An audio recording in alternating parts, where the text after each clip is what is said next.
चलिए अब आपको ले चलते हैं दिल्ली, जहां तुर्कमान गेट पर बुलडोजर एक्शन लगातार जारी है। फैज इलाही मस्जिद के पास कार्रवाई चल रही है। तस्वीरें आपको दिखाएंगे। अवैध अतिक्रमण पर यह कार्रवाई की जा रही है।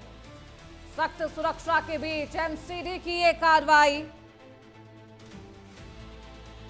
जब आधी रात को एमसीडी कार्रवाई करने के लिए पहुंचती है तब की तस्वीरें, जहां उपद्रवी बवाल मचाते हैं, पत्थरबाजी की घटना होती है और उसके बाद अब ये इलाका संवेदनशील इलाका बन चुका है क्योंकि यहां पर बुलडोजर एक्शन लगातार जारी है। हालांकि इस एक्शन के बाद क्योंकि कई उपद्रवियों को हिरासत में लिया गया है, गिरफ्तार किया गया है, उनसे पूछताछ की जा रही है और इस पूरे मामले पर सियासत भी गर्म है। इमरान मसूद जो कि कांग्रेस के नेता है, उनका कहना है कि सिर्फ मस्जिदों को टारगेट किया जा रहा। हालांकि जो मस्जिद समुदाय के लोग हैं, जो मुस्लिम समुदाय के लोग हैं, उनका ये कहना है कि वक्फ की बोर्ड है और वक्फ बोर्ड की जमीन पर इसे बनाया गया था। ये याचिका में दायर किया। हमारे साथ हमारे सहयोगी अमित मिश्रा इस खबर पर ज्यादा जानकारी के साथ जुड़ चुके हैं। अमित, एक बार फिर से एमसीडी का ये बुलडोजर पहुंच चुका है तुर्कमान गेट, क्या कुछ एक्शन लिया जा रहा है, किस तरीके से सावधानी बरती जा रही है इस बार?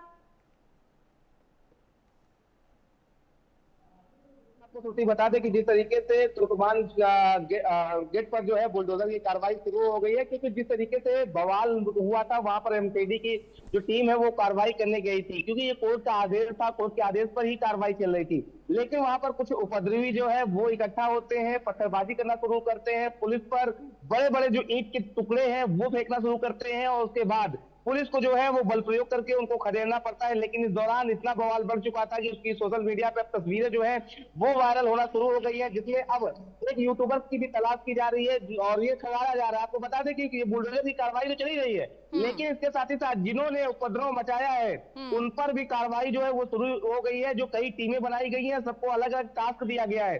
कुछ टीमें जो है वो वीडियो खंगाल रही है कि वीडियो में पहचान किया जा रहा है कि कौन कौन पत्थर चला रहा था, कौन कौन उपद्रव कर रहा था। कुछ टीमें हैं जो सोशल मीडिया को पूरी तरीके से कंगाल रही है कि भड़काऊ पोस्ट कहां से आए थे, किस बयान के बाद से बवाल बढ़ा था, क्योंकि ये माना जा रहा है कि समाजवादी पार्टी के जो रामपुर से सांसद है महबूल्ला, वो भी वहां पहुंचे हुए थे। वीडियो में उनका वीडियो भी सामने आ रहा है। हालांकि बात करें तो तमाम आरोप जो है वो विपक्षी पार्टियों द्वारा लगाए जा रहे हैं, लेकिन फिलहाल बात करें तो ये कार्रवाई जो है वो कोर्ट के आदेश पर हो रही थी। लेकिन पूरी तरीके से कार्रवाई जो है वो शुरू हो गई है और लगातार खंगाले जा रहे हैं। तमाम जो लोग हैं उन्हें चिन्हित किया जा रहा है, क्योंकि जो उस दौरान जो पुलिसकर्मी मौजूद थे उनके बॉडी वर्म कैमरे से जो है उनकी तस्वीरें ली गई थी।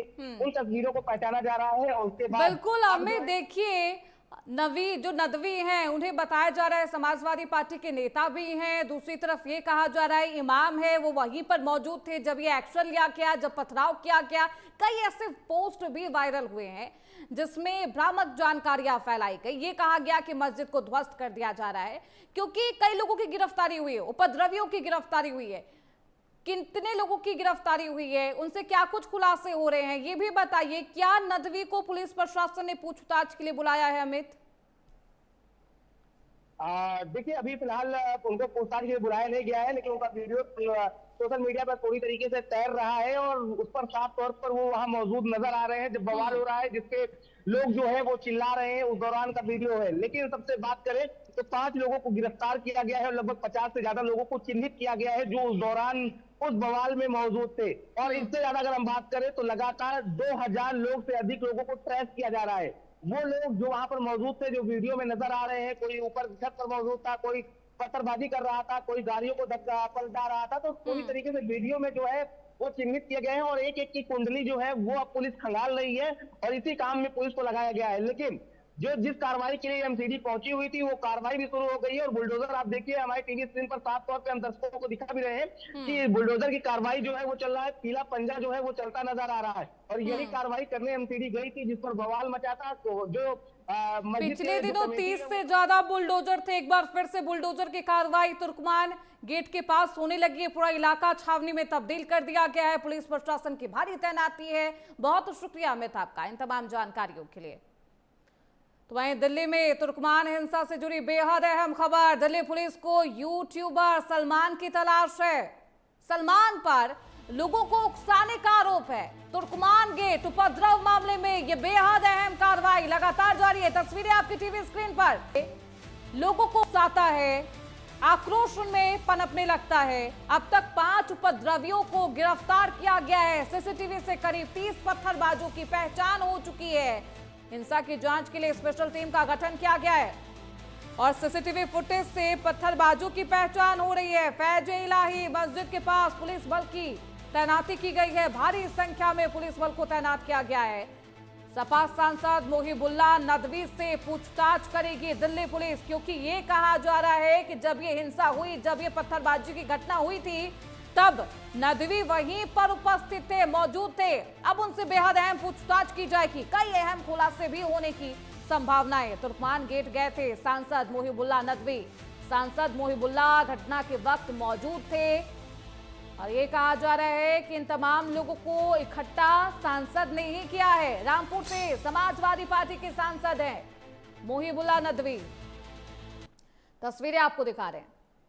ये वो तस्वीरें हैं जब पुलिस प्रशासन पर पत्थरबाजी की जाती है और देखिए पुलिस प्रशासन भी इस पूरे एक्शन के लिए, इस पत्थरबाजी की घटना के लिए वहां पर तैयार नहीं था, क्योंकि पहले नोटिस दी जाती है, हाईकोर्ट का आदेश होता है और उसके बाद ये अवैध कब्जे को ध्वस्त करने के लिए पुलिस प्रशासन की टीम पहुंचती है, एमसीडी की टीम पहुंचती है। लेकिन उसके बाद जैसे हालात बनते हैं, उसे देखने के बाद अब तमाम सवाल है।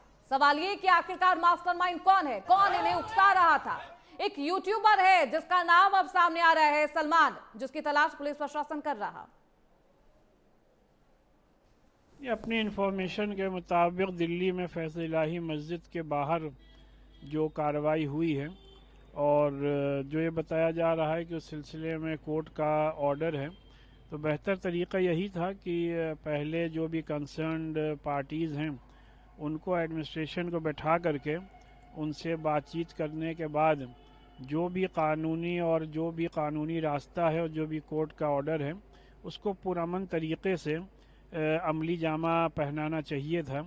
लेकिन ऐसा ना करके जिस तरीके से डायरेक्ट बुलडोज़र एक्शन हुआ है, उससे लोगों में कहीं ना कहीं हैजानी कैफियत पैदा हुई है। बहरहाल जो भी उसमें अगर किसी ने वायलेंस किया है तो उसके सभी लोग सख्त अल्फाज में मजम्मत करते हैं, लेकिन इस सिलसिले में इस बात को भी यकीनी बनाना ज़रूरी है कि किसी भी बेगुनाह के ख़िलाफ़ कोई कार्रवाई ना की जाए और वहाँ पर जो जितनी भी कंसर्न्ड पार्टीज़ हैं उनको बैठा करके इस मसले को पुरअमन तरीके से हल कर लिया जाए। देखिए, ये इत्तिफाक है या साजिश है कि जब जब रोड चौड़ीकरण का मामला आता है या जाम की कोई सूरत हाल सामने आती है तो ख़बरें यही क्यों नज़र आती हैं या सुनाई देती हैं कि मस्जिदों के ताल्लुक़ से या मज़ार के ताल्लुक़ से या कब्रिस्तान के करीब करीब ही चौड़ीकरण का काम किया गया है। ये पहला मौका नहीं है, इससे पहले भी बड़ी ये ख़बरें सुनने को मिली हैं कि दिल्ली के ही अंदर एक मस्जिद के ताल्लुक़ से ये बात आई कि वहाँ भी जाम की स्थिति को बेहतर बनाने के लिए मस्जिद के बाहर के हिस्से को मुनहदिम कर दिया गया। देखिए, बड़े अफसोस की बात है, मस्जिदों को पूरी तरीके से टारगेट पर लिया जा रहा है, मस्जिदों को निशाने पर लिया जा रहा है। रोड चौड़ीकरण और सफाई के नाम के ऊपर मंदिर, मस्जिद, गुरुद्वारा, इमामबाड़ा, सिनेगाग, चर्च, इसको जो है पूरी तरीके से छोड़ देना चाहिए, क्योंकि ये आस्था के केंद्र है। जहाँ तक के रोड्स की बात है कि रोड्स के ऊपर ट्रैफिक जाम हो रहा है, तो जहाँ तक मैं समझता हूँ कि पूरे हिंदुस्तान में ट्रैफिक का एक ही हाल है। जो हाल लखनऊ में है, वही कानपुर में है, वही इलाहाबाद में है, वही बनारस में है, वही दिल्ली में है, वही मुंबई में है। सवाल ये है कि जिस तरीके से कार्रवाई की बात हो रही है, मेरे ख्याल से कार्रवाई उन लोगों पर होना चाहिए है जिन लोगों ने बाकायदा हस्तक्षेप किया और पूरी तरीके से पत्थरबाजी की है। ये अपनी इंफॉर्मेशन के